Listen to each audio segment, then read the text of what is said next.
Bueno, muy bien. Vamos a seguir con la segunda y última parte. No último panel, pero sí la segunda y última parte del meetup antes del cóctel.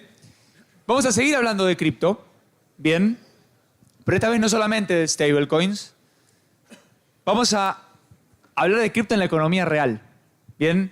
Y entender a dónde están esos nuevos flujos de valor.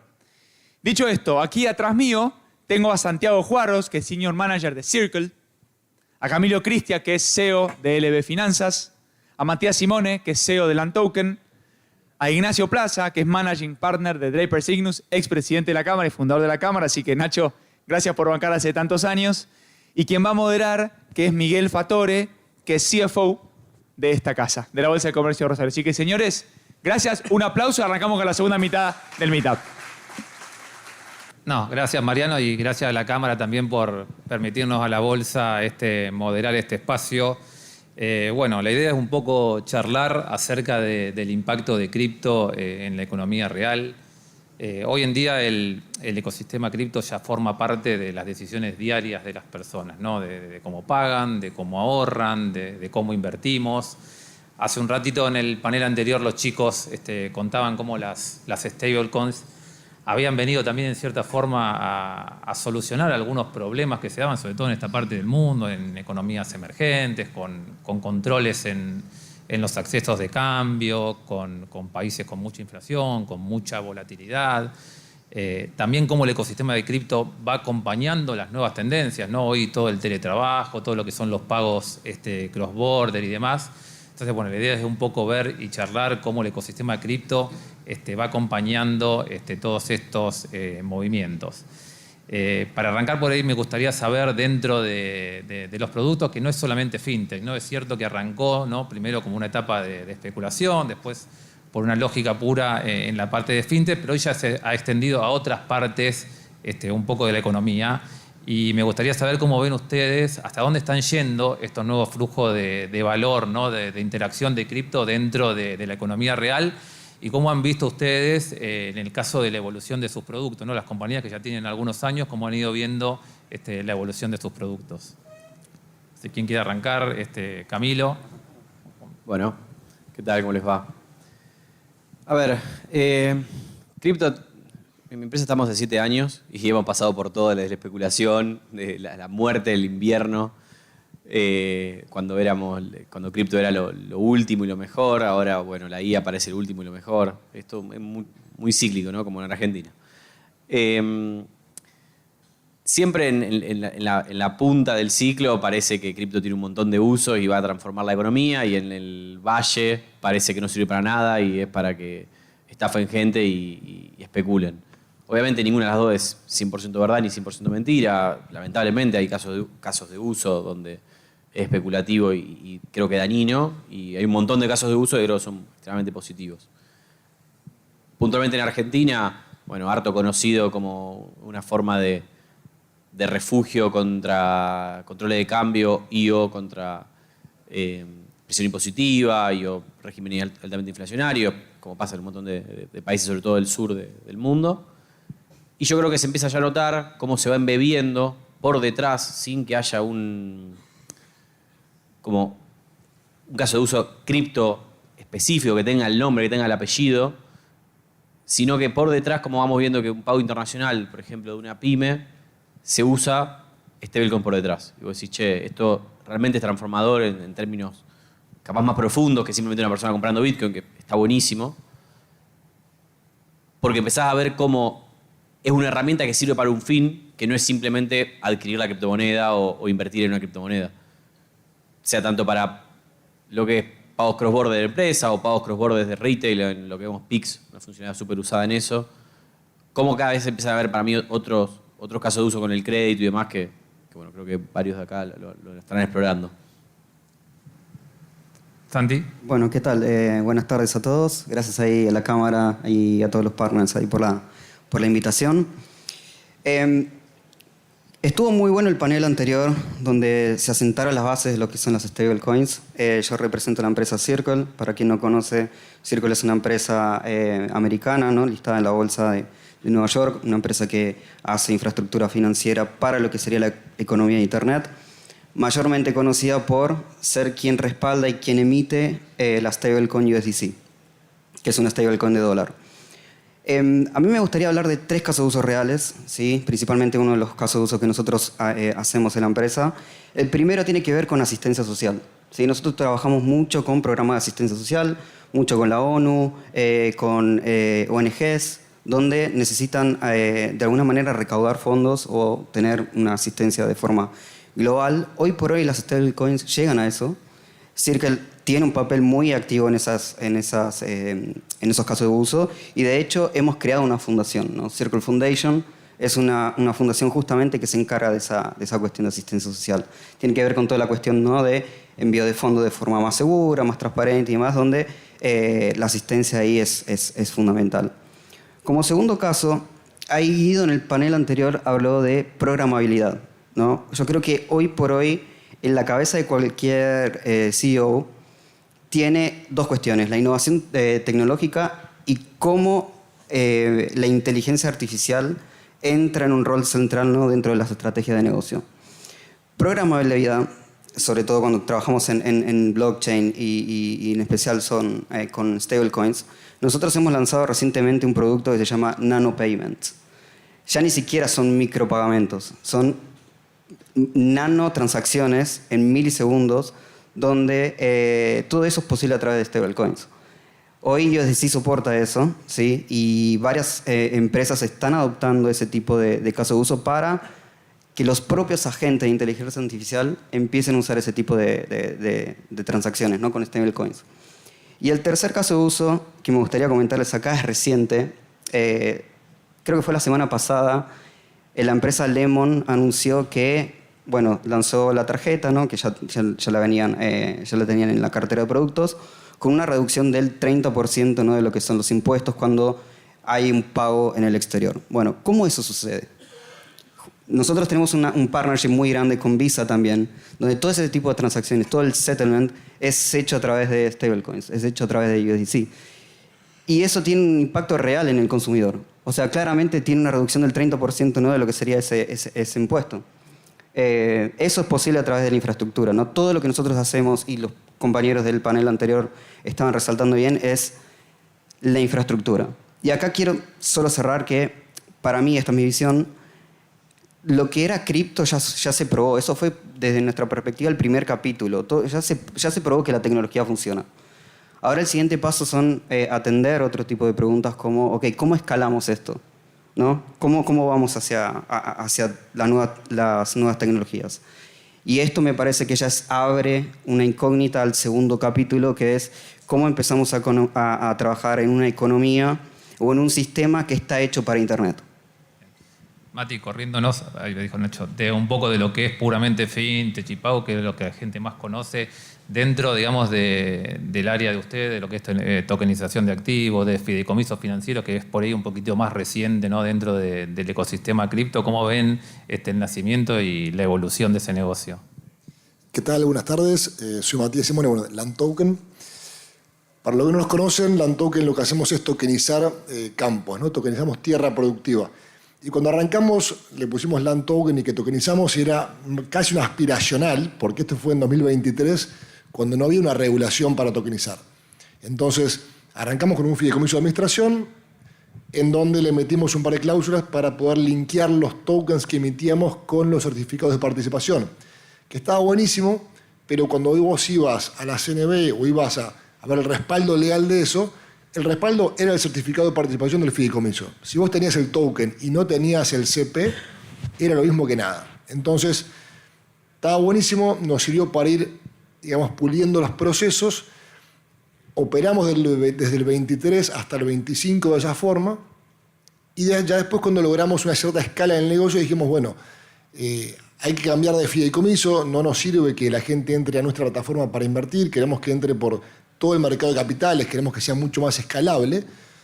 Sabíamos que había una regulación de la CNB, de la tokenización de activos financieros encaminada, pero la verdad es que no sabíamos cuándo la iban a lanzar. Tuvimos ahí un poco de suerte en el timing, que cuando estábamos desarrollando nuestro fideicomiso financiero, la CNB emite la regulación, de tokenización e incluye los fideicomisos financieros con oferta pública dentro de esa reglamentación. Entonces, bueno, obviamente hicimos los ajustes necesarios y sacamos el nuevo fideicomiso financiero con oferta pública tokenizable. Y digo tokenizable porque quedó, y acá estuvo buena cómo se hizo la regulación, que ahí la CNB la verdad que nos participó a todos los jugadores bastante para que haya un ida y vuelta y la regulación cuando salga tenga sentido. Y es tokenizable porque cada uno puede tener su inversión de forma tradicional a través de certificados de participación de un fideicomiso en sociedades de bolsa, o puede elegir tenerlo de forma tokenizada en los distintos PESAP habilitados para la transacción de tokens. Entonces, ¿qué ganamos nosotros tokenizando, ¿no? Porque a veces por ahí uno dice, tokenizamos todo y está buenísimo, pero ¿para qué tokenizamos? En nuestro caso, antes la gente invertía a través de nuestra plataforma, con el fideicomiso financiero ahora pueden invertir a través de cualquier sociedad de bolsa y al tokenizar también pueden invertir a través de Ripio.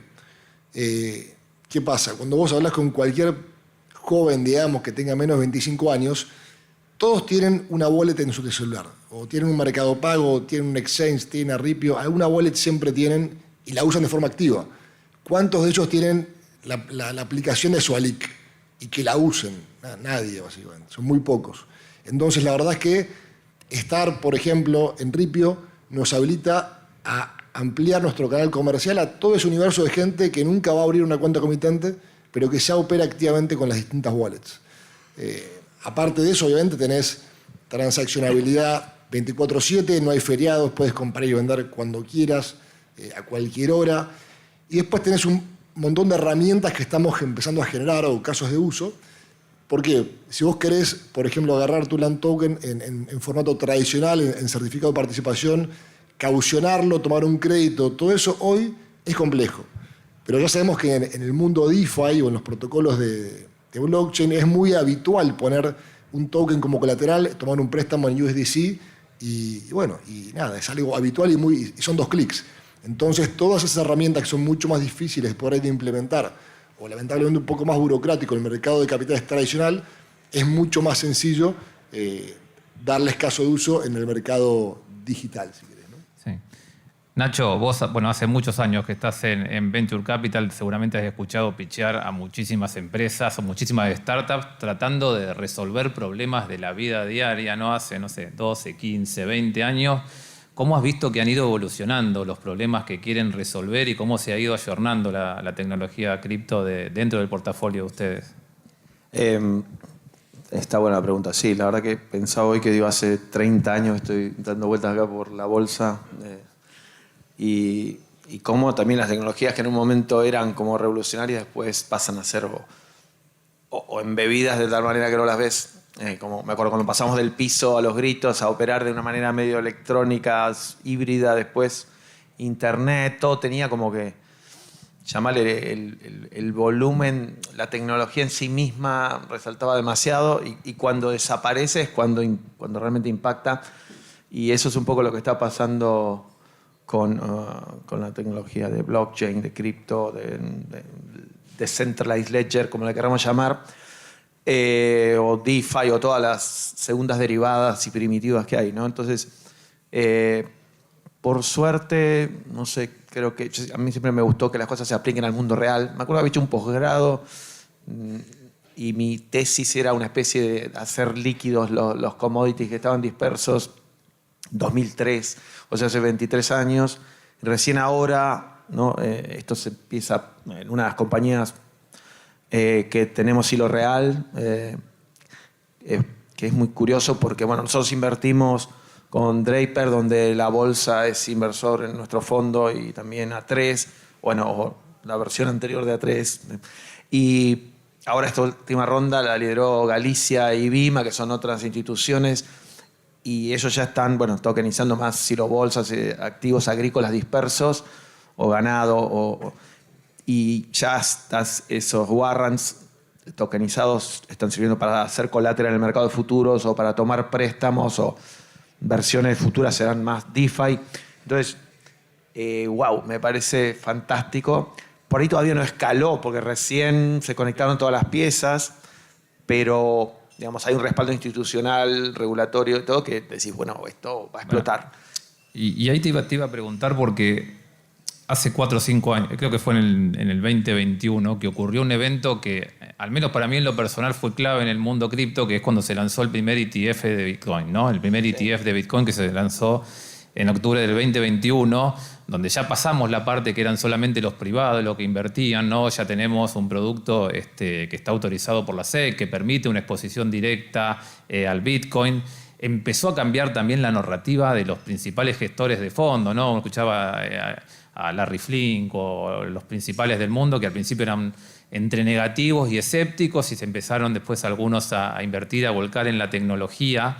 Eso pasó hace 5 años. Desde el punto de vista de ustedes, de los inversores, ¿ves que eso ayudó realmente, relanzó mucho más para que los inversores, digo, los pequeños y medianos de retail se vuelquen en forma, no te digo masiva, pero sí que tengan un poco más de confianza? Es decir, che, si estos tipos se están ya metiendo y ven que es seguro y ven que tiene futuro, digamos, ¿eso los ayudó?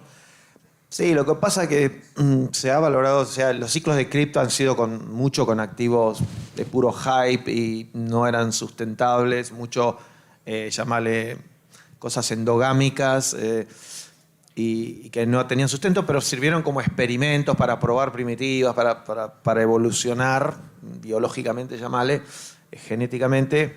Y cuando la cosa se adopta masiva, por ahí en cierto sentido se puede poner aburrido porque te embebes en la realidad. O sea, ahora el hype es AI. Y bueno, posiblemente cuando AI se embeba, ahí es cuando el impacto va a ser verdadero.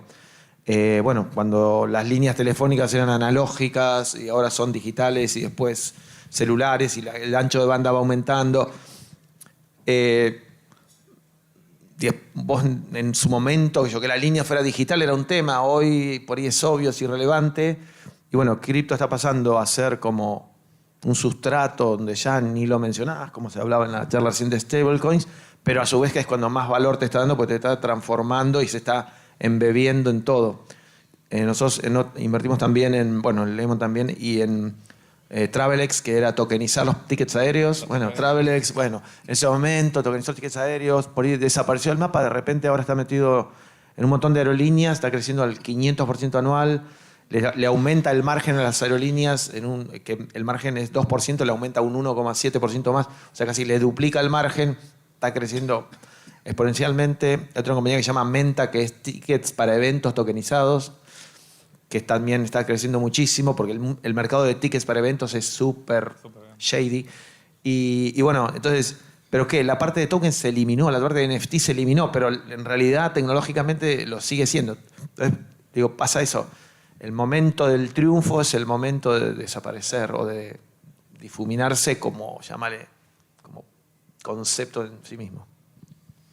Hace un rato, Santi, cuando daba la explicación del producto, vos hablabas, hoy el ecosistema de cripto, digamos, está integrado, digamos, y funciona, y estamos por ver cómo poder escalar y evolucionar a una etapa superior, ¿no? Si pudiéramos dividir el ecosistema en 3 actores, ¿no? Por un lado tenés los usuarios y tenés varias generaciones, ¿no? Que conviven como agentes económicos. Después tenés las empresas, que son ustedes, ¿no? Los privados, que son los que diseñan los productos y las soluciones. Y después tenés el sector público, ¿no? Que normalmente, como ocurre con las nuevas tecnologías, ¿no? Primero las adoptan los privados y el Estado suele ser un poco más pesado, ¿no? A la hora le lleva un poco más de tiempo entender las regulaciones.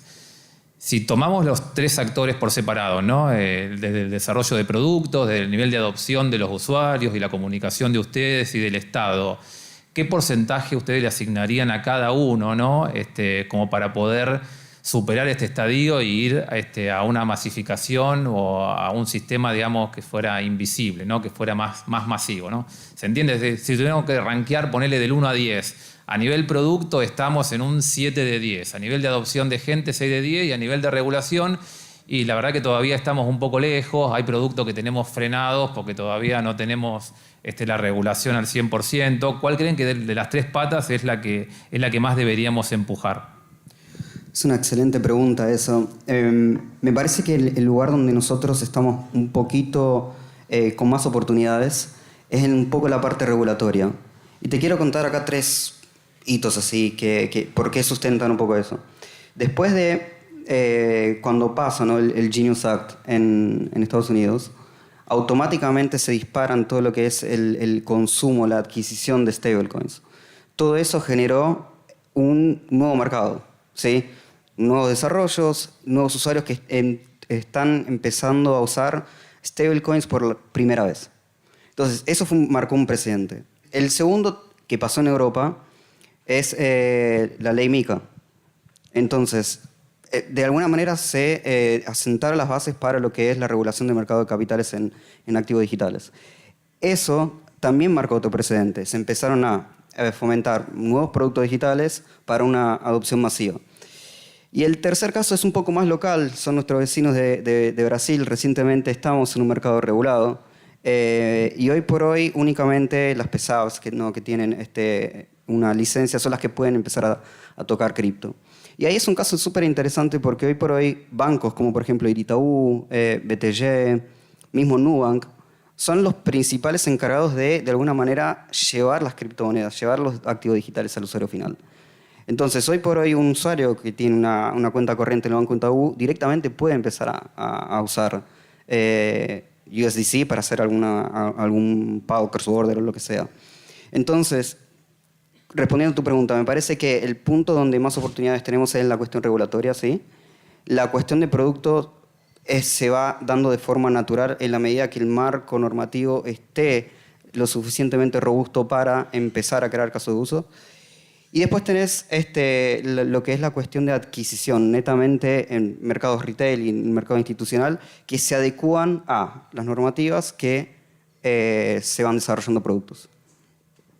Camilo, en Argentina vos, ¿cómo lo ves la normativa, digamos, relacionada con la oferta de productos que tenemos? ¿Estamos bien? ¿Estamos mal? ¿Está esta pelea, este lobby entre los bancos y la fintech? ¿Cómo ven el accionar también del Banco Central, la CNB, la UIF, el ARCA? ¿Actúan todos por separado? ¿Ves que tenemos una política como que en cierta forma se va armonizando, ¿no?, como para contribuir al desarrollo del sistema? Me comprometes un poco, pero... Era la idea. Sí. No, a ver, cambió muchísimo. Yo siempre hago el paralelismo cuando yo fundé la empresa, yo tenía 20 años, mi socio también. Empezamos en mi casa, en la casa de mis viejos, con 2 mangos y pudimos hacer lo que es la empresa. Y fue gracias a que en ese momento vos constituías en SRL y podías comprar y vender criptomonedas sin nada más que eso. Era como comprar y vender zapatos. Era muy sencillo. Hoy yo siempre digo que quiera arrancar una empresa... Solamente PESAB ya tenés que tener mucho más capital, por cuestiones regulatorias, más capital, también para operar necesitas más capital, y después por todo lo que adyace solamente a la plata también es mucho más complejo, procesos, empleados, implica un montón más de esfuerzo, ni hablar si tenés múltiples licencias. Eso claramente cambió a lo largo de 7 años, cambió un montón y es otra realidad, completa de 180 grados de cómo cambió la realidad. Yo creo que mucho para bien. Y fueron varios gobiernos a lo largo del tiempo que fueron cambiando y fueron sumando uno sobre otro. Yo siempre hago el paralelismo con mi gente de como que va subiendo el agua y vos tenés que poder nadar y subir porque si no te queda ahogado, ¿no? Capaz lo que está pasando un poco hoy es que se ha perdido un poco el diálogo, se ha perdido un poco la cooperación en ese sentido con los reguladores. No quiero dar ejemplos puntuales, pero se nota, o por lo menos creo que algunas empresas fintech y algunas empresas reguladas, nosotros tenemos 3 licencias, somos PESAB, PCP y ALIC, por lo cual conocemos bastante de ambos reguladores y demás. Y estamos viendo casi que en las 3 un grado de ir subiendo la vara, lo cual está bueno y es positivo que fortalecer y robustecer el mercado a partir de las regulaciones. Pero por otro lado, capaz lo que falta es un poco más de diálogo y un poco más de ida y vuelta con los actores a los cuales regulan, porque nosotros no tenemos malas intenciones y capaz al sacarlo de una forma unilateral y sin tanta comunicación parecería como que es más una casa de brujas en algún sentido con las ganas de mejorar y que todo sea al final del día mejor para el cliente final, que es lo que el objetivo busca cualquier regulación, ¿no? Mayor seguridad y beneficio para el cliente final, porque también nunca hay que, yo siempre te lo digo, hay que tener cuidado de no irse del otro lado, porque con tanta regulación y tanta complejidad lo que puede terminar pasando es que haya muy pocos jugadores, esos pocos jugadores se cartelicen un poco, se coludan y al final del día el que termina empeorado en esa situación es el cliente final. Entonces lo que vos buscabas, que era brindar mejores condiciones para la operatoria y hacer crecer el mercado, termina generando lo opuesto. Mayores precios y peores condiciones en general para los consumidores. Entonces yo creo que falta un poco, si bien las intenciones creo que son buenas, falta un poco de trabajo y cooperación, de entendimiento entre las partes, porque así va a salir las mejores regulaciones. Si no, al hacerlo unilateralmente, es un arma bastante de doble filo en algún sentido. Bueno, nos va quedando poco tiempo, pero estoy acá en la bolsa y te tengo que hacer una pregunta porque, Nacho, para cualquier empresa en realidad, ¿no? Una clave importante, digamos, para poder escalar es el financiamiento, ¿no? De lo que venimos hablando, y mucho conversamos acá en la bolsa acerca del mercado de innovación, de cómo poder darle más liquidez al sistema. Hoy buena parte de estas empresas cuando arrancan con inversores ángeles o con algún fondo de VC en general, y después se complica los follow-on, las etapas posteriores, ¿no? Te queda como una brecha muy larga entre que arrancan hasta que después pueden escalar. ¿Qué tan largo ves o qué tan lejano ves la posibilidad de que haya, digamos, un mercado, digamos, intermedio que pueda tener mucha más liquidez y que pueda haber más actores que empiecen a invertir y a colaborar, ¿no? En esa fase intermedia de las startups de cripto, que es la que tanto cuesta, ¿no? Es un desafío porque también el financiamiento de startups es estructurado, entonces hay distintas clases de acciones, derechos especiales, entonces hacer algo uniforme y líquido no es tan fácil. Podrías hacer tal vez deuda o otros instrumentos también. Los inversores, a su vez, es difícil ser ansioso, ¿no? La gente dice que todo mucho riesgo, a su vez le da ansiedad, por eso los mercados de trading de eventos ahora están tan populares, ¿no? Puedes aportar a cualquier rareza y tener un resultado inmediato. Mira, yo creo que, por ejemplo, si liberamos... Esto de la ley de warrants a mí me parece que digitalice, que te permite emitir tu propia moneda, me parece fantástico. Creo que puede generar un montón de capital. Para mí falta capital también en Argentina. Y falta capital porque también hay fricción. Entonces... Y hay incentivos raros, como por ejemplo vos invertís en CDR con costo cero de impuestos, pero si invertís en un emprendedor argentino es carísimo. Entonces hay cosas raras, pero como son temas a lo mejor pequeños, a nadie le importa, pero en eso pequeño, digamos, todo nace de lo pequeño. Entonces yo creo que darle libertad a los emprendedores es lo que tenés que hacer. Y después, bueno, irás haciendo control de riesgo, pero... A veces se piensa mucho en el downside, en el riesgo, en la estabilidad de ciertas cosas y terminás matando el futuro. Esto es el futuro, lo tenés que tener acá porque si no lo vas a tener que comprar afuera. Buenísimo. Bueno, ya estamos sobre la hora, ya el cartel ya pasó de rojo a negro. Muchas gracias a los cuatro por su tiempo y por las explicaciones y a todos por prestar atención.